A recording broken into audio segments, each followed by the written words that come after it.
So I'd just like to introduce Fiona Jameson, who's been doing some really fascinating work on judicial self-conceptions, I think, and is going to talk to us about sentencing, judicial semi-independence, question mark. Yeah. Judicial independence in the sentencing process. Yes. Fiona. Okay, thank you, Cyrus. I was quite pleased, in fact, really quite relieved to be given this post-breakfast slot, because I don't know if any of you have come across the latest research, actually just last year, in the so-called gastronomic jurisprudence field, which suggests that actually the legal realists were right after all. Judgment really does depend in part on what the judges had for breakfast or the timing of their meal breaks. So, and actually what the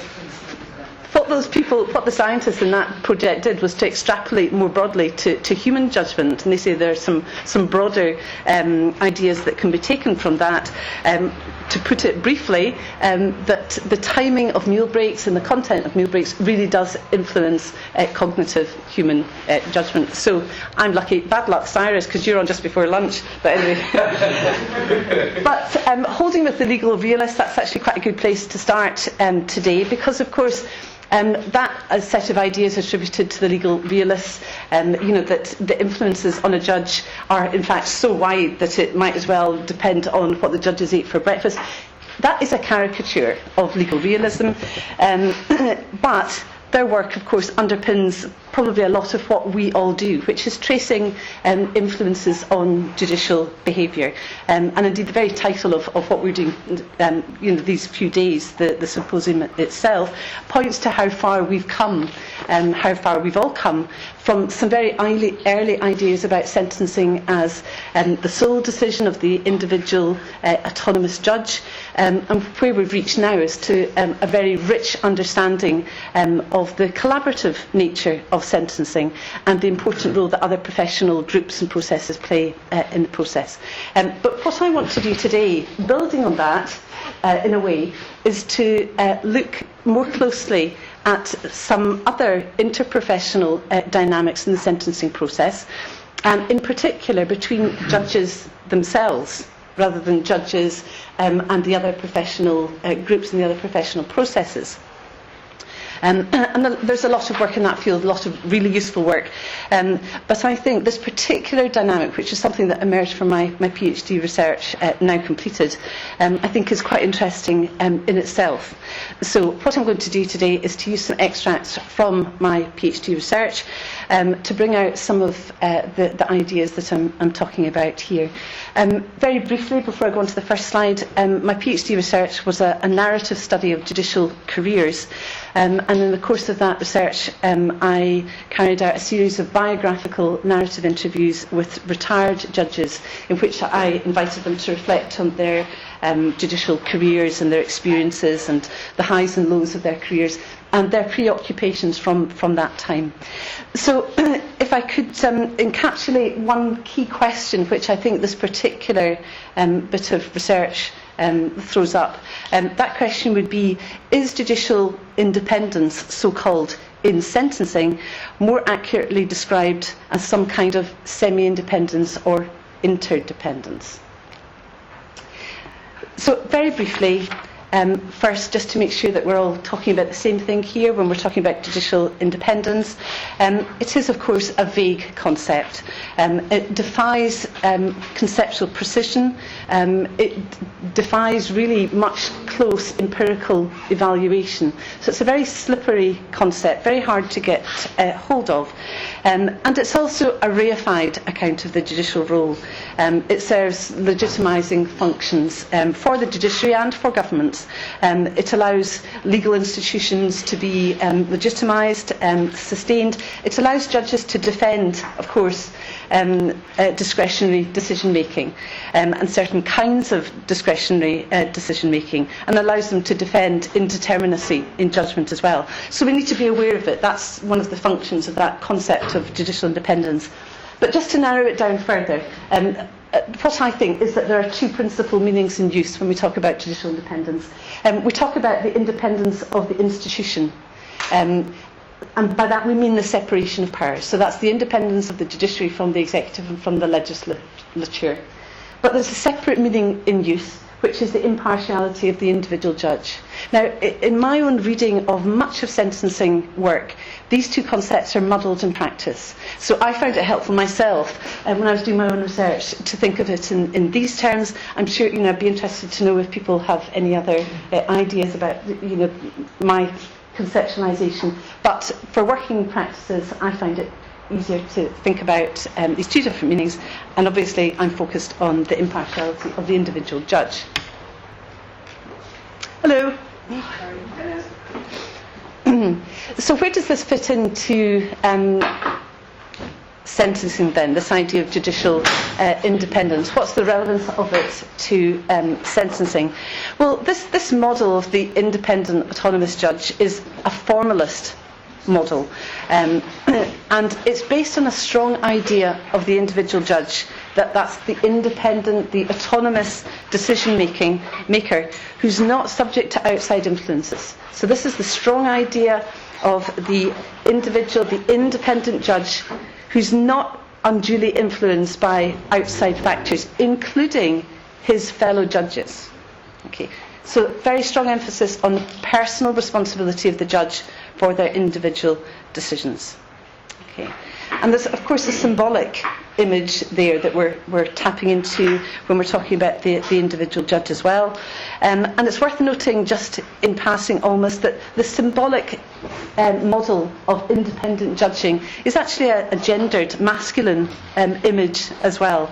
Because if you think about some of our symbolic image of judges, we're talking about God, we're talking about the wise, kind judge, we're talking about God, we're talking about the king, Solomon, the wise judge, we're talking about Hercules, Dworkin's Hercules.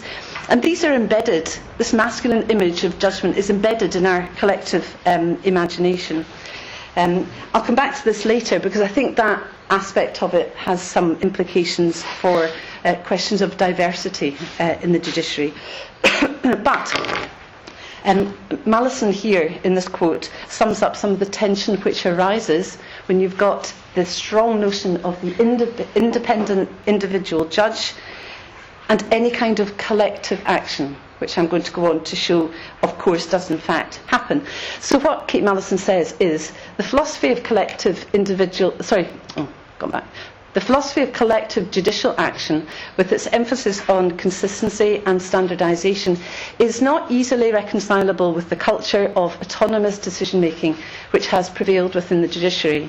The day-to-day work of the judges has traditionally been solitary and relatively isolated. And there's useful insight from other fields as well, which suggests that human decision-making, more broadly, is not an autonomous process. And we can start here with a quote from Stafford Beer, British theorist. And this wasn't actually in relation to sentencing at all. It related to his own fields of operational research and management cybernetics. But what he said in 1975 is, the real decision-taking process involves a lot of people, and the whole structure is redolent with feedback. At every decisive moment, of which there will be a great many within the total decision, we range ahead and back and sideways. We gauge the effect of the sub-decision on everything we have tentatively decided already, and on the sub-decisions left to take. So, as I say, that was written in 1975, and it's clearly they're rejecting a static view of decision-making. Instead, it's tapping into ideas about sentencing, decision-making, rather, as a process, a dynamic and interrelated process. And as far as sentencing is concerned, I think we've come to this understanding certainly a little bit later than 1975. But this concept of sentencing as a dynamic, collaborative process is now firmly established. As I say, there's a whole field of study which a lot of us are involved in, which situates the judge as part of a court community and part of a collaborative decision-making process.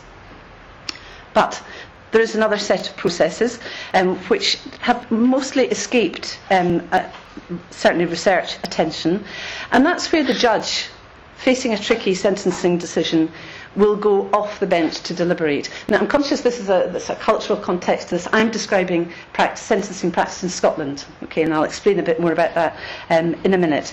So, but as a prosecutor, I was very conscious of this. This was a feature of everyday life in the courts.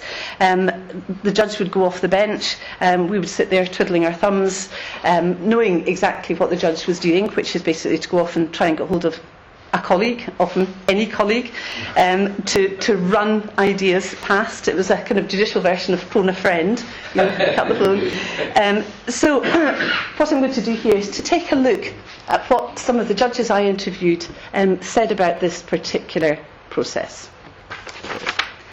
So here's an extract from the interview of a particular judge, and this was a High Court judge. Okay. So what he said is, when a judge sits down to decide what's the appropriate sentence for this crime, he doesn't just pluck a figure from the air. First of all, he realises that he's got an appeal court, so he's got to think in terms of what will happen. Sounds a bit ominous. He also is bound nowadays to think in terms of what the public may think. But most of all, he wants to know what the current going rate is. And the current going rate is not derived from some wonderful intellectual prayerful exercise. There's no inspiration. You just look around to see what others have done. Okay. So, but to give you some context, judges in Scotland have very wide discretionary powers. There's a range of courts. This is a High Court judge, where in practice, judges are mostly thinking in terms of how many years. Right? They're not thinking which particular sentence or community sentence. It's just how many years. Right? But you have judges at the other spectrum, and you have mid-level judges as well, who we call sheriffs. There's also a vast range of courts actually in Scotland. You have very busy courts, for example in Glasgow, which is the busiest criminal court in Europe, 24 courts running at any one time. But also you have courts still in existence on some islands actually in Scotland. So the judge going out to do the sentencing court there, that involves a boat trip from the mainland to the island court. And I've heard some stories about the uncomfortable realisations of the judge on the boat that the skipper is in fact the accused person in the case that he was going to. But anyway, so. But the point is that what this extract encapsulates is the idea that, in fact, a preoccupation of judges is, in fact, what's everybody else doing? What's the going rate?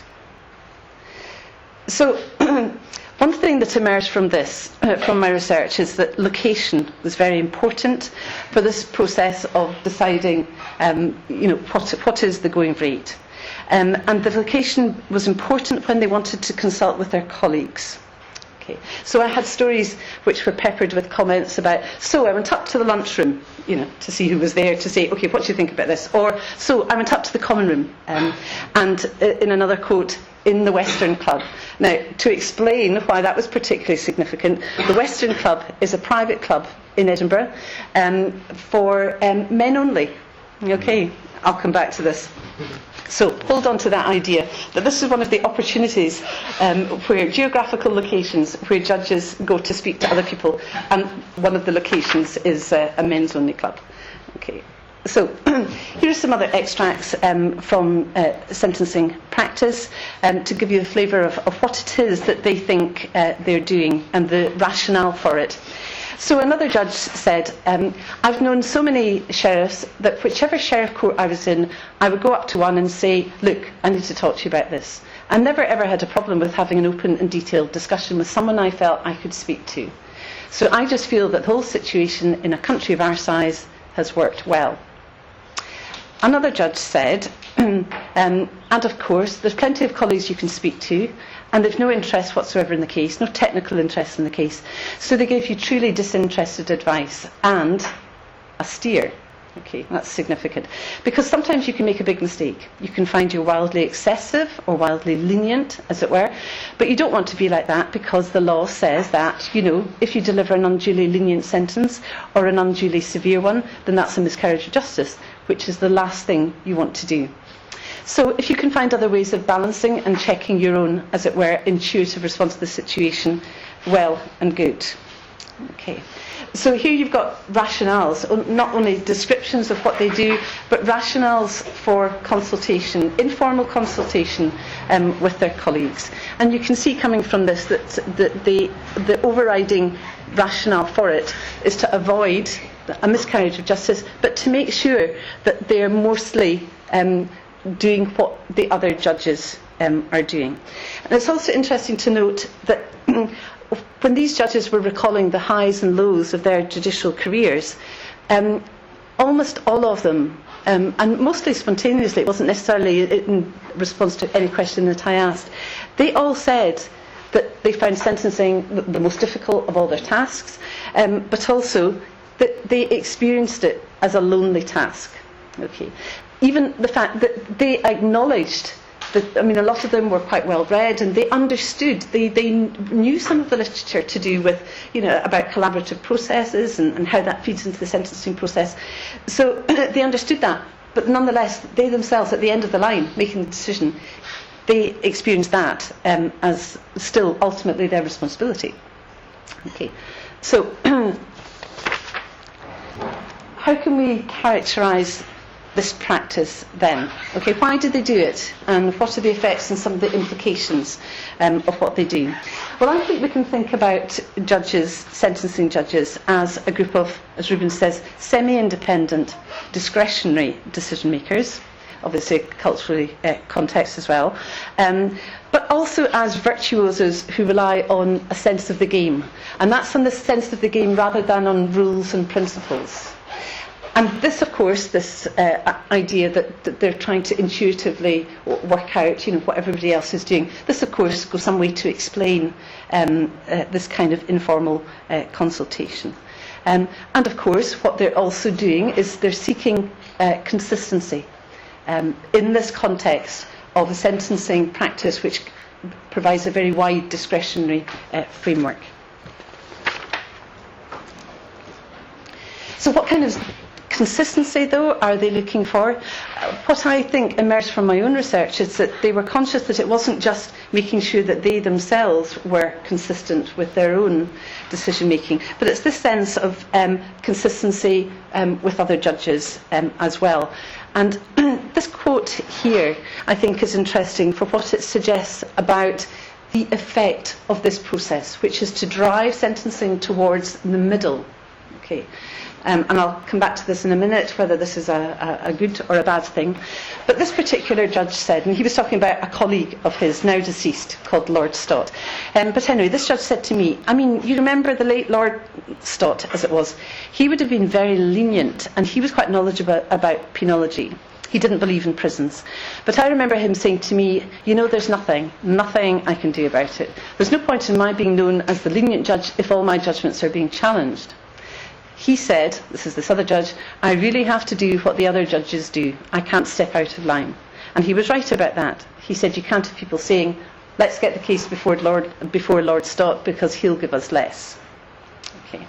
So in practice then, one of the effects of this process of establishing the going rate and judges trying to obviously stay in line with their colleagues, it limits the ambitions of a judge who's trying to be moderate. In other words, it's pushing that person perhaps up, and it may also be moderating a more punitive judge as well. So it's working sentencing practice towards the middle. So this leads me to think that we're thinking here about a sideways consultation. In other words, if you think about sentencing in a way as a linear process, obviously with some diversions, but a linear process with ultimately the judge at the end and the sentencing decision, then this is a sideways step in that process. And some work in other fields, I think, gives us additional insight about these kinds of informal processes, about their functions and about their effects. And Laziga, for example, in a range of studies, I've just selected two there. In his work, he shows different situations in which formally equal peers, as judges tend to be, acting in cooperative situations, there are processes which emerge which can lead to what he calls informal lateral control regimes. And what he suggests is that this kind of practice can generate informal but nonetheless quite effective control over key practices, and also protects common interests against some of what he called the freeloading effects of individual actors. Okay. So following this model, it seems to me that the process of judicial consultation can be thought of as this kind of sideways process that allows quite significant lateral and informal control over sentencing policy and practice. Now, clearly it serves the pragmatic function of passing on shared wisdom and knowledge about sentencing rates and sentencing practice. So within the context of a judicial habitus, which is one of the frameworks for my own research, you can see that this is part of the process which generates and promotes shared norms. It allows that process to be generated and to continue. This is the work of the judicial habitus. It promotes consistency in sentencing, and it acts as a brake on perhaps eccentricity or certainly extremes in sentencing. And certainly it explains in part what we certainly see in Scotland, which is the patterned nature of sentencing, which is in itself a bit of a puzzle. In a very wide discretionary framework, when you look at sentencing, there's actually quite a patterned aspect of it. So this process certainly explains that. So finally, I would just want to consider some of the implications of this informal practice. Is it problematic? Do the ends justify the means? If we think about the ends, the objectives of this process being the promotion of consistency, the limiting of disparity, does that justify the means by which the judges go about it if they consult each other informally? At first glance, you might think that there's perhaps nothing terribly problematic about this particular process. There may, however, I think, be some less tangible effects or implications. Perhaps most obviously, it's a process which is unsystematic. It's, as we can see, my knowledge of it is anecdotal, but also based on my own observations. Empirically, that's not terribly sound. It's also a process which is dependent on networks. It's dependent on opportunities. It's dependent on locations.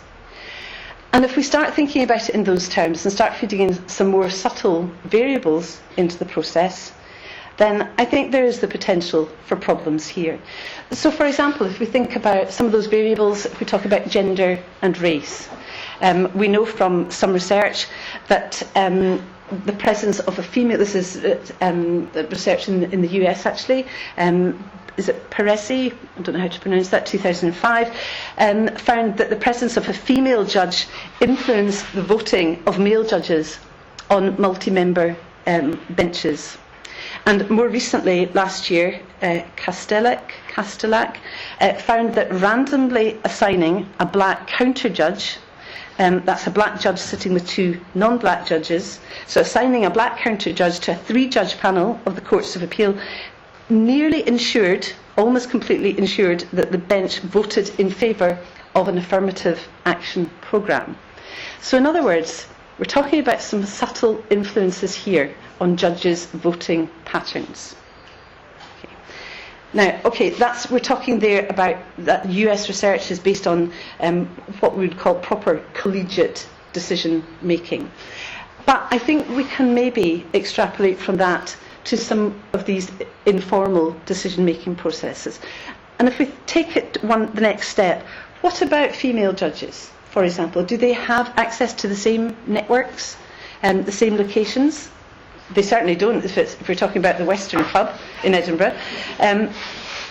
But in fact, turn that on its head. If in fact opportunities, access to networks and locations were equal, and the female judges who are significantly underrepresented in the UK judiciary, then the presence of more female judges and more consultation, that could influence decision making in subtle ways, for all we know. Certainly has the potential to be influencing the scope of the decision-making process. So, to sum up, I think there is clearly a distinct cultural context of what I'm describing here. This is sentencing practice in Scotland with a very wide discretionary framework, and I think that explains, thank you, a lot of this practice here. But I think it does raise a range of dilemmas and tensions, and what I'd be very interested to hear from you, actually, in different cultural contexts, whether this kind of informal consultation process exists, and what some of the effects and implications of that are in different jurisdictions. So I'll pause there. Okay, thank you. Fiona, thank you very much.